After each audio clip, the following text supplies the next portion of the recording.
why would they put millions and millions of dollars into this thing? That's really strange. Winklevoss twins sued Mark Zuckerberg, claiming that Zuckerberg stole the idea for Facebook from them. Okay, and this went to court, and there was a settlement. I forget the amount. Okay, but then the Winklevoss twins took a sizable portion of the settlement and put it all in Bitcoin. Like, we're talking about millions of dollars into Bitcoin when it was like just a novelty. Why would people do that? I'm just saying, like, back then, when this was a novelty, when this was a niche thing. And these are not technologists, right? So if you go back to the 1970s, the government had a huge credibility problem. And the Pentagon had put all this money into the internet as a surveillance tool, right? They wanted to promote the internet and computers as a way to control people. But the problem is, Americans had just experienced the Vietnam War.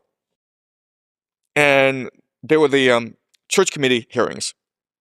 And so Americans knew the CIA was this evil organization. So there was absolutely no trust in government. There was also the Watergate hearings.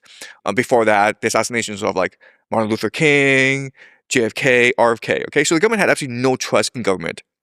So you needed a strategy of how to make people believe computers were safe and cute and innocuous.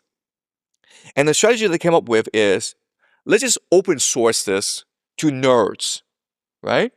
So if you're able to sell computers to the public, you go make the billions of dollars, right? So Steve Jobs partnered with Steve Wozniak, okay? And at that time, people don't know this, but Steve Wozniak was an employee of Hewlett-Packard, which is a defense contractor, okay? And so whatever he created actually belonged as an IP to HP, right? So Steve Wozniak creates this open source computer, and then he goes to his superiors at HP and says, look, I'm working for you guys. You guys are giving me the paycheck. Listen, this computer, I'm happy to give it to you guys And they told him, no, we don't want it. No, go sell yourself. It's yours.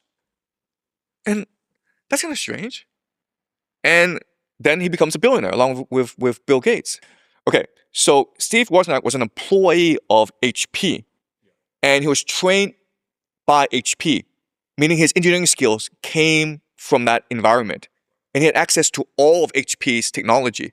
And that's how he was able to construct a personal computer from scratch, right? Because of the expertise provided to him from his employer. So technically, it should belong to HP. But they came to an agreement where HP would not claim any IP over this computer, okay?